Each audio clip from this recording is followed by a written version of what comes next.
Dia 10 de setembro é Dia Mundial de Combate ao Suicídio. É impressionante, né? Enquanto alguns celebram a vida, outros desistem dela. Essa é uma data muito especial, uma data que nos convida a refletir sobre a importância da saúde mental e sobre o cuidado que precisamos ter conosco com quem está ao nosso lado. A Organização Mundial da Saúde alerta que o suicídio continua sendo uma consequência devastadora, tirando cerca de 721 mil vidas em apenas um ano em todo o planeta. Transtornos como ansiedade e depressão estão cada vez mais presentes em todas as idades, classes sociais, países. E falar sobre isso, gente, é essencial, porque a conscientização e o acolhimento podem salvar vidas. E a gente precisa entender para poder ajudar, para poder salvar. E a gente recebe a ajuda de 3 amados nessa conversa de hoje tão necessária. A psicóloga Verusca Gendov, a musicista Fabiana Araújo e o voluntário do CVV, Centro de Valorização da Vida, Antônio Batista. Sejam bem-vindos, queridos. Obrigada pelo tempo aqui conosco. Uma alegria te receber. Que bom recebê-la novamente. Seja muito bem-vindo. Antônio, muito obrigada por estar aqui. Que alegria te receber também.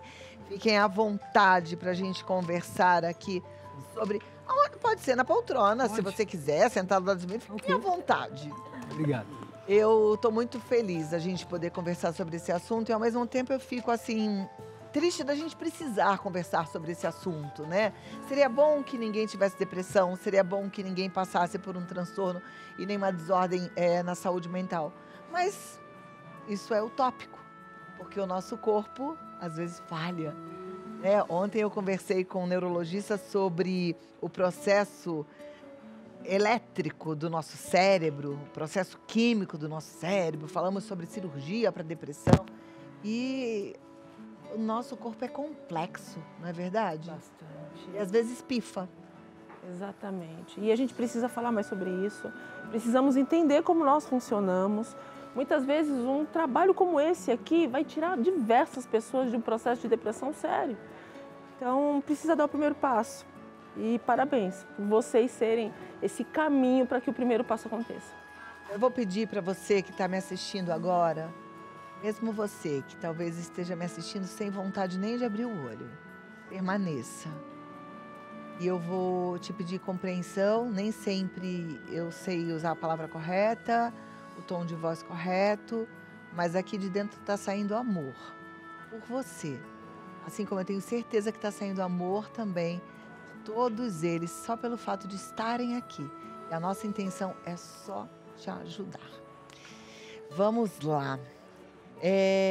Verusca já falou um pouquinho, Fabiana tem uma história pessoal com depressão. Sim. Eu queria que você começasse, Fabiana, contando um pouco para todo mundo entendesse que não é só lá, acontece aqui também. Sim. Ótima tarde, Cláudia. Ótima tarde a todos os que estão assistindo. Realmente eu passei por esse período difícil de depressão. Em mais ou menos, eu fiquei 8 anos sofrendo de depressão, que não é frescura, é uma doença séria, que maltrata, que tira a sua vida, a sua vontade de viver. E eu passei por esse momento difícil, onde eu tive algumas internações, vários tratamentos mais sérios, tratamentos mais leves. E assim, eu não tinha vontade de viver, eu não tinha vontade de fazer nada, de levantar da cama, de interagir com as pessoas. Eu só chorava e sentia uma dor muito profunda, que eu também não conseguia explicar, mas que era muito sofrimento interno, muito sofrimento também para os meus familiares, porque quando alguém adoece em casa, toda uma família adoece também. E foi uma luta muito grande mesmo, e muito sofrimento e muita dor. Antônio, como é que foi chegar ao CVV? De alguma forma deve ter tido um despertar para esse voluntariado tão significativo, né? Me conta um pouquinho de você. Cláudia, só agradecer a oportunidade de estar aqui, de falar no Setembro Amarelo. Eu acho que a importância da gente trazer o público forma responsável, de uma forma que é pertencente, acho que ao nosso convívio, né? Conversar de uma forma bem clara, né? Eu cheguei ao CVV por uma propaganda na televisão. Há muitos anos atrás, vi uma propaganda de um jovem que ia pegar um telefone e a mão transpassava, né? Aí uma mensagem assim, talvez se ele tivesse conversado com alguém, poderia ter sido diferente. Aí uma amiga pessoal também aí me falou um pouco do trabalho, eu me inscrevi, entrei como todo voluntário.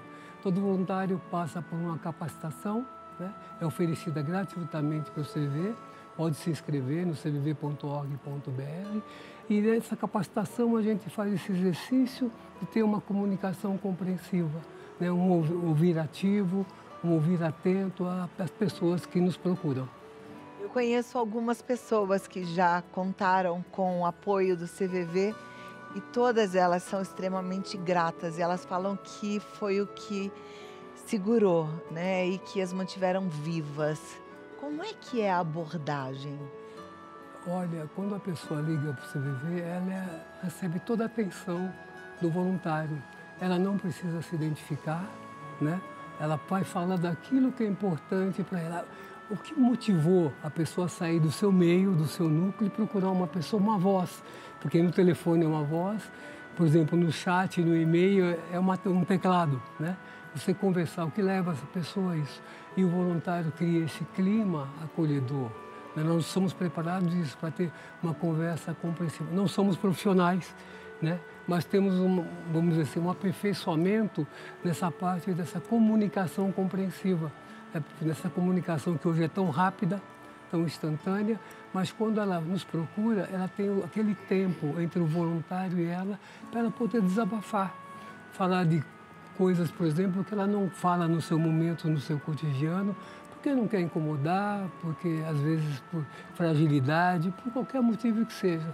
Aí no CVV ela encontra esse espaço de escuta, né? Com sigilo, com privacidade, sem julgamento, Cláudia, sem crítica, sem qualquer tipo de pressuposto. Acolhe a pessoa. Então é uma pessoa que se dispõe a estar com outra pessoa naquele momento. Verusca, eu já ouvi uma frase e já repeti algumas vezes e eu hoje me questiono, será que essa frase é um mito? Eu escolho ser feliz. A felicidade é de fato uma escolha? Se ela é uma escolha, a tristeza é uma escolha? A depressão é uma escolha? Você responde sobre isso já, claro. Tá bom? Lá. Antônio, Fabiana e Verusca. Eu deixei aqui esse questionamento. Não sei. Eu escolho ser feliz. Aí eu tô pensando, mas a pessoa escolhe ser ou estar infeliz? Escolhe ter depressão? Ou também depressão não tem nada a ver com felicidade? É que é assim, nós temos um processamento que nos ajuda a ter escolhas. Nós temos químicas e processamentos neurológicos que nos ajudam a fazer esse trabalho. Então, quando a gente tem todas as químicas equilibradas, o nosso processo elétrico todo funcionando direitinho, nós temos a condição de escolher. Nós podemos escolher. Acontece algo que nos fere, a gente tem essa racionalidade de saber que aquilo nos machuca, que aquilo é difícil, mas eu vou escolher focar em outra coisa. Mas quando nós não estamos bem, e quando as químicas não funcionam adequadamente, nossos processos elétricos não funcionam, as nossas sinapses não funcionam, a gente não tem essa condição. E é esse o grande ponto. A gente escolhe ser feliz quando nós temos a capacidade neurológica saudável para fazer essa escolha. Só que muita gente não tem por muitos motivos. A gente tem aí pelo menos uns 400 motivos diferentes, Cláudia, para ter depressão. E uma das coisas que eu mais escuto na clínica, Cláudia, quando eu pergunto qual é o motivo da sua depressão, não sei. E esse é o problema, porque muita gente começa um tratamento, começa outro, eu não quero mais tratar porque não funciona. Não é que não funciona, não descobriu a verdadeira causa. Porque como são várias possibilidades, a gente tem que descobrir qual é a possibilidade. Então, das coisas mais inusitadas possíveis. Por exemplo, teve uma situação que eu atendi, uma paciente lutava há 5 anos contra a depressão, Cláudia.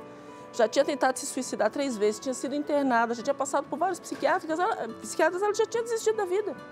E aí, como alguns profissionais, não só eu, mas alguns profissionais de saúde mental se especializaram em buscar as causas reais, ela foi procurar o consultório por conta disso. E aí eu comecei a fazer a avaliação. Na ficha cadastral dela, eu percebi que ela morava próximo de uma fonte de energia elétrica da empresa de energia elétrica aqui de São Paulo.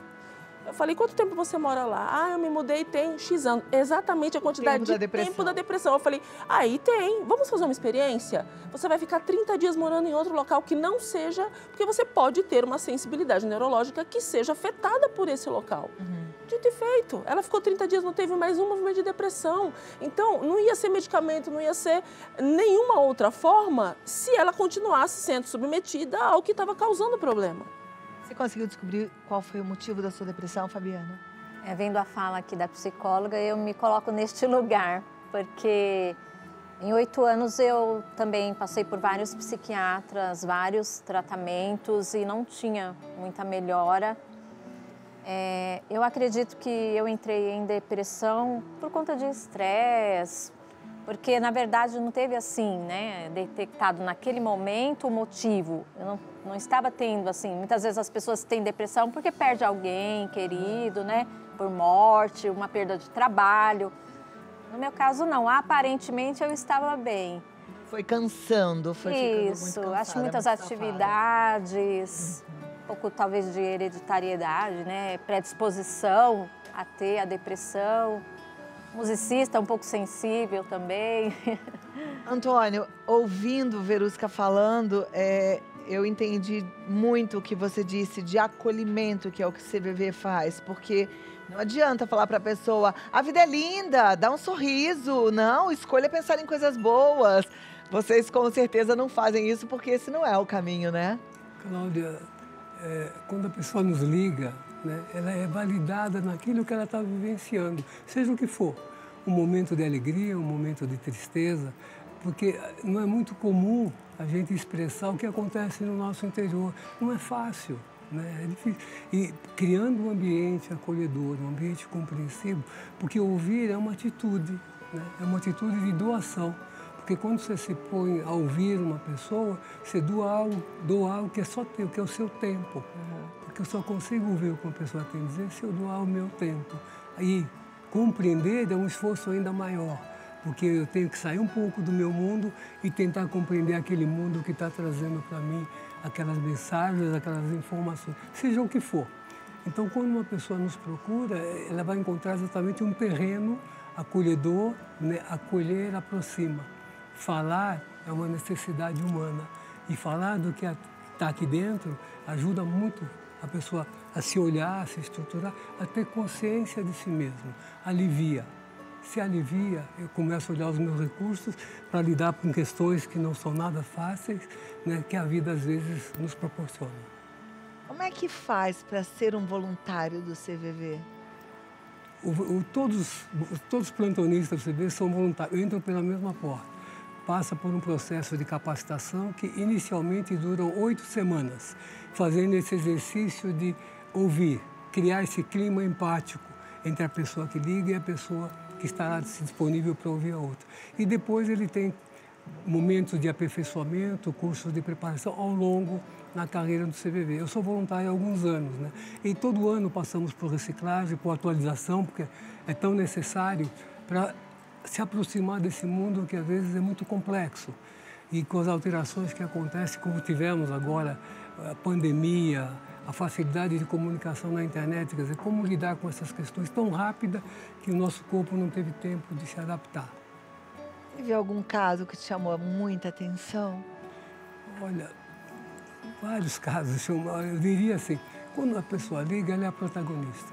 Ela vai receber. Eu não fico olhando que ponto que ela está do sofrimento. Porque às vezes falar de uma dor, falar de um sofrimento, falar de algo que está dentro não é fácil.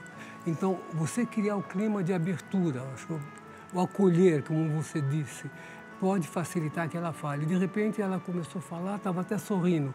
E, de repente, ela toma consciência de algo que está ocorrendo na vida dela, pode até mudar o sentimento que ela está refletindo.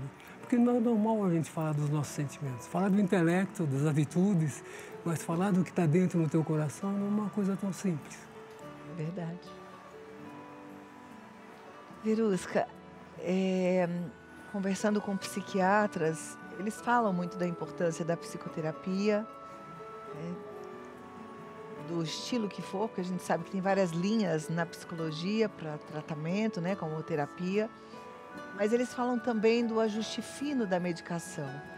Que às vezes a pessoa tenta e está tomando o medicamento há anos e não voltou mais um psiquiatra, só volta para pegar receita nova e não fica bem. Queria que você falasse um pouquinho sobre isso daqui a pouquinho. Vamos lá de volta. Falar de medicação. Depressão é uma doença, né? E ela tem um tratamento multidisciplinar. Isso. O que envolve esse tratamento? A gente precisa pensar que nós temos aqui uma linha e quando a gente tem a carência de alguma química ou a falha do processamento neurológico, a gente precisa restabelecer isso, né? E dependendo de como está, a intensidade que está, o tamanho do gasto, o tamanho da deficiência química, nós precisamos repor tudo isso com medicação.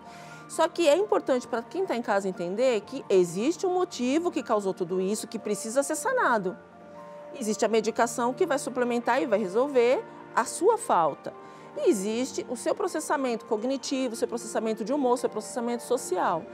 Então, o que acontece com a maioria dos casos é que as pessoas já... Não, eu não quero falar sobre isso, então eu já vou tomar só o remédio. Não vai adiantar. Não vai adiantar, porque o medicamento vai ficar repondo e a causa vai continuar arrancando. E o restante também, né? Que eu já falei muito da nossa responsabilidade com o nosso corpo. Exatamente. A gente tem que fazer a outra parte. E aí você vai piorando, porque começa com humor, você tem um rebaixamento de humor, depois você vai tendo um rebaixamento social, porque você se recolhe, você não quer estar entre pessoas, depois você começa a ter falhas cognitivas, depois você começa a ter falhas fisiológicas. Então o seu processamento vai entrando em colapso. Agora, quando você acerta o motivo e começa a trabalhar sobre isso, e o falar, o acolhimento e o falar te cura, assim como a gente também sabe que ter fé também cura. Porque é importante falar isso. Às vezes as pessoas, mas fé não tem nada a ver. Também tem. Porque quando você se empenha em ter fé, quando você reza, quando você ora, quando você se dedica, você também está separando um tempo de dedicação. Isso faz com que você melhore. Sem falar da própria parte do milagre que acontece nisso tudo. Assim como o amor, Cláudia, adoece, o amor também cura. Um abraço, um acolhimento, o que vocês fazem no CVV é fantástico. É como se vocês estivessem abraçando a pessoa no momento onde ela está mais solitária, onde ela está mais desesperada. Isso cura. Sem julgamento, né? E sem julgamento. Aliás, sem julgamento, você não precisa ser identificado. Vou até pedir para a produção não identificar, só quem quiser de fato. Pode desabafar, manda mensagem para a gente, conta o que é que está acontecendo e de que forma os três amados aqui podem te ajudar, tá bom? A gente vai ter esse momento. Então, participe. Pode mandar lá no nosso Instagram, Vida Melhor Oficial. Fabi, de que forma que você se curou? Eu acredito que, primeiramente, Deus, porque Ele é o centro de tudo, muitas orações da minha família, dos meus amigos queridos, mas também um pouco das terapias com psicólogos, o medicamento, também a terapia ocupacional, que mesmo é assim, quando você está nesse quadro, você verdadeiramente não tem vontade de nada, nada mesmo. Mas, graças a Deus, eu tive pessoas que me auxiliaram, porque às vezes você não precisa dizer muito, simplesmente um gesto, pegar na mão, olha, eu estou aqui, o abraço, como vocês relataram, é algo imprescindível. Olha, às vezes não posso dizer nada, mas eu estou aqui do seu lado, né, para enxugar suas lágrimas. E eu vou falar uma coisa para vocês. Verusca, Fabi, elas falaram sobre fé, eu concordo. Isso é comprovado cientificamente. Mas nunca rotule depressão a falta de fé. Tem muita gente cheia de fé que adoece com depressão. Não é porque a pessoa está doente que ela não tem fé. Não mistura as coisas. Vamos voltar aqui. Falei sobre fé. E eu confesso para vocês que veio no meu coração aqui a lembrança, a saudade eterna de um amigo muito amado, que infelizmente desistiu da vida e que era um homem cheio de fé e que durante muito tempo se dedicou à música. Aproveito para mandar um abraço para todos os familiares do André Paganelli, que eu amo muito, assim, alguém que marcou a minha vida e esteve na Rede Vida comigo várias vezes. Mesmo com fé, a pessoa pode adoecer. Pode, são setores diferentes, eu vou dizer assim, áreas diferenciadas. A própria Bíblia diz que chove para bons e maus. Não existe isso de que, se você é cristão, você vai ficar isento de passar pelas dores e situações da vida, os desgastes, as decepções, as frustrações. Isso não existe. Pelo contrário, as lutas são para todos, os processos são para todos. Agora, o fato de você ter fé te fortalece para sair deles, mas não significa que você está isento de passar pelos processos. Tem estudos que dizem que o fato de você orar, de você clamar, você exercita áreas no seu cérebro que te ajudam na reposição de química. Agora, lógico que você tem diversas possibilidades para causar uma depressão. E qual é o motivo? O que faz você estar doente? Esse é um grande ponto. A gente tem recebido, Cláudia, tem sido assustador, a gente tem recebido cada dia crianças mais novas. É muito triste. Crianças mais novas, porque no seu processo de gestação, a mãe passou por processos que, de alguma forma, afetaram esse bebê. Quando o bebê nasce, ele não nasce com um dia de vida, ele já nasce com 9 meses de história. É verdade. Então, a gente tem que saber que são várias as variáveis que podem acontecer na vida de uma pessoa desde a gestação. Então, Olha o que a Regiane Vieira está falando, Vê. Boa tarde, sou policial militar e, infelizmente, no Rio Grande do Sul. Infelizmente, o índice de suicídio entre os policiais é imenso. Como a corporação deveria agir para ajudar a diminuir esta triste realidade? a gente sempre bate, eu sempre bato na tecla, Cláudio, que o Brasil precisa urgente de um plano de contingência para a saúde mental. Nós não temos, né? E cada área, cada empresa precisa ter o seu trabalho voltado para o seu público. Nós tivemos recentemente uma lei que favorecia isso, que as empresas iam ter que cuidar da saúde mental de seus funcionários. Porém, isso foi jogado para mais um tempo lá na frente, porque nós não temos um plano de saúde mental. Então, o que a gente pode pensar aqui é que cada trabalho, no caso da corporação militar, imagina a pressão que eles trabalham, né? A corporação militar tem muita responsabilidade, gente. Lida com risco de vida, lida com perigo, lida com várias coisas. Então, para esse público, tem que ter um trabalho ali de descompressão emocional. E a corporação não tem culpa. Isso tem que vir de leis, isso tem que vir de quem entende de saúde mental e criar isso para cada instituição. Seria Então, maravilhoso. eu oriento que quem puder, faça uma descompressão. Você tem que ter um espaço para descomprimir essa pressão que você tem durante a sua escala, para que você possa ter qualidade de saúde familiar, social e mental. Você vê, hoje eu falei sobre a importância de ir à missa, de ir à igreja. Pode ser o lugar onde você vai, Sim. né, se esvaziar. É bom. Próxima pergunta na tela. Obrigada, Regiane, pela sua participação. A Ayla Vasconcelos diz assim: perdi um amigo que tirou a própria vida. Desde então, vivo me perguntando se eu poderia ter feito mais. Esse sentimento de culpa nunca passa? Eu também me pergunto, viu, Ayla, em relação ao meu amigo. Olha, é muito difícil porque às vezes a gente fica se colocando num local que a gente não tem como fazer algo mais, porque tem coisas que é a pessoa que precisa fazer, ela precisa dar um passo. A gente não pode se sentir culpado por algo que a gente fez. Muitas vezes a gente fez algo. O fato da gente se preocupar, o fato da gente orientar, só que quando a pessoa está doente, ela fica isolada, ela não quer ninguém. E nesse momento é necessário muitas vezes que se vá obrigado às vezes por um profissional, para que ela possa começar a entender. Mas como que você obriga, às vezes, uma pessoa a ir para um médico, para um psicólogo, para um psiquiatra? É difícil. A família tem que agir. Antônio, você já se sentiu impotente em alguma situação e de você depois ficar sabendo que a pessoa tirou a própria vida? Às vezes, sim, lidar com no campo do emocional que nós não estamos habituados, né? Não faz parte do cotidiano. Mas a doutora tocou num ponto forte, a importância de ter conexões, de ter redes de apoio, né? Isso pode fazer toda a diferença. Para esse tipo de ocorrência, por exemplo, nós temos um serviço que chama GAS, Grupo de Apoio ao Sobrevivente de Suicídio. É uma roda de conversa facilitada por voluntários, onde pessoas que foram vítimas de suicídio sobreviveram. E parentes, amigos, aquelas pessoas que foram afetadas possam compartilhar esses sentimentos. Porque não é culpa, não é impotência, mas sim entender o que aconteceu nesse processo, falar. O que nós estamos conversando aqui, o Setembro Amarelo, ele surgiu, o pioneiro foi o CVV com outras instituições, é para trazer uma luz, né, de conversar exatamente sobre esses temas tão delicados. E o homem, principalmente, porque as mulheres tentam mais o suicídio, mas os homens morrem mais. E o homem não está acostumado a falar do seu interior, por ser frágil. O homem não chora, né? Tem essas tradições. O homem é um ser humano como o outro, como uma mulher. A gente queria uma consideração final de cada um, pensando nas pessoas que estão assistindo. Eu pedi para quem tivesse mesmo sem vontade de abrir os olhos continuasse. Então, pensando nessa pessoa, num familiar que está preocupado também com o seu ente querido, que está com depressão e muitas vezes nem aceita ajuda. Sim, uma das coisas que eu tenho orientado, Cláudia, é que as pessoas busquem alguma orientação. Você que é família, percebe que tem algo errado?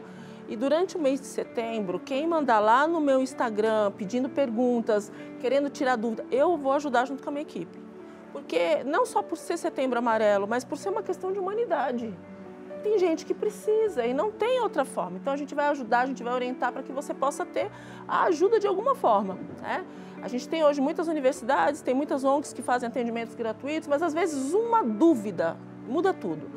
Precisa de um trato especial para conseguir convencer uma pessoa que está doente a buscar ajuda.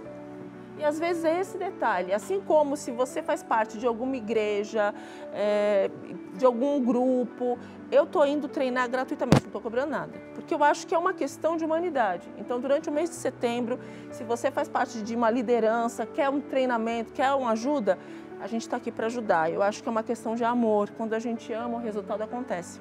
DRA Verusca, com V e K, lá no Instagram. Você pode marcar uma consulta, uma sessão de terapia no 119-8249-0073. Antônio. Cláudia, o que eu diria para as pessoas? Se eu precisar conversar com alguém, sentir essa necessidade, o CVV se coloca à disposição, né? Esse exercício de exercitar a compreensão que se importa com as pessoas que ligam.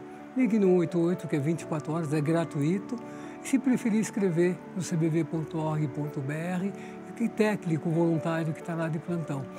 O voluntário é preparado para acolhê-la, sem qualquer pressuposto, sem qualquer preconceito, sem qualquer julgamento. 188, deixa lindo ali, ó, 188. Muito obrigado. CVV, Centro de Valorização da Vida, e cvv.org.br.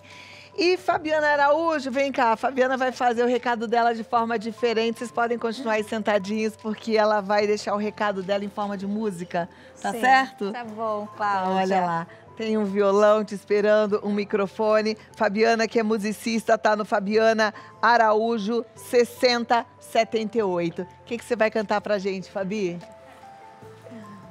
Qual é a música que você escolheu? Eu só queria... Pode falar. Eu só queria dizer, Cláudia, que o recado seria ter mais empatia por quem sofre, um olhar diferente, sem julgamentos, um acolhimento, um abraço e, acima de tudo, a fé em Deus.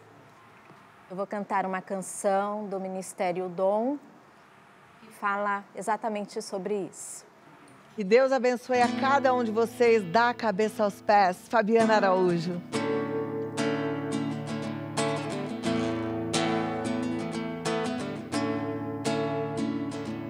Sei que o seu coração dói, sei que o mundo lhe destrói. Não se entregue assim, irmão. Vale a pena viver, nova vida viver. Vem, deixe tudo para trás, sim. Nova vida você vai ganhar se a Jesus se entregar. Vale a pena tentar, vem experimentar o amor de Deus em mim, está também em você, está vivo em nós, tem o nome é Jesus, a verdade, o caminho e a luz, Ele veio nos dar a paz, seu amor é demais, está vivo em nós, tem o nome é Jesus.